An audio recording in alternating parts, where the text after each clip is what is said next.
image à 120 Hz ou à 120 FPS? La différence a toujours été un mystère pour toi? Alors cette vidéo est faite pour toi. Et salut les moustachus, c'est Lierad et aujourd'hui on démystifie une bonne fois pour toutes, en 1 minute chrono, la différence entre les Hertz et les FPS. Et tu vas voir, c'est très simple. Ok, prenons un écran, n'importe lequel. Le Hertz est une unité scientifique correspondant à la fréquence. Et 1 Hertz correspond à une fréquence à la seconde. Ainsi, un écran 60 Hz se rafraîchit 60 fois en une seconde, un 144 Hz 140 fois, etc. Et ça, c'est une limite physique. Il ne peut pas aller plus vite. Les FPS ensuite, pour frame per second ou images par seconde. Il s'agit du nombre d'images que ton appareil envoie à chaque seconde à l'écran. Très basiquement, c'est la performance de ta machine.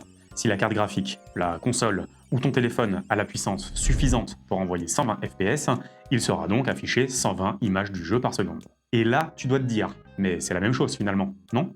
Eh bien non, justement. As-tu déjà essayé de mettre 1 litre d'eau dans un verre de 50 centilitres? Non, évidemment, la moitié va déborder. Eh bien ici, c'est exactement pareil. Nous avons deux valeurs distinctes.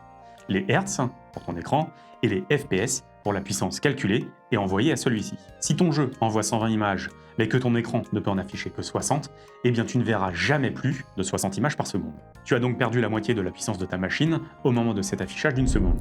Eh bien bravo mon cochon, tu as fait déborder le verre.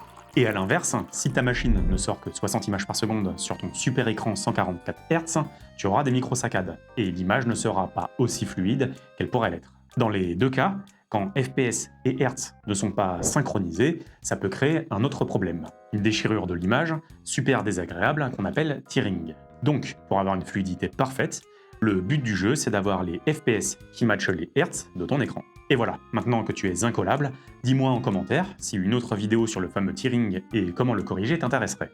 Et dis-moi au passage sur quel type d'écran tu joues. Me concernant, j'en ai 3 et je joue en 4K 165 Hz sur un Odyssey Neo G7. Alors ça m'intéresse vraiment de savoir. Allez, à bientôt ma petite moustache.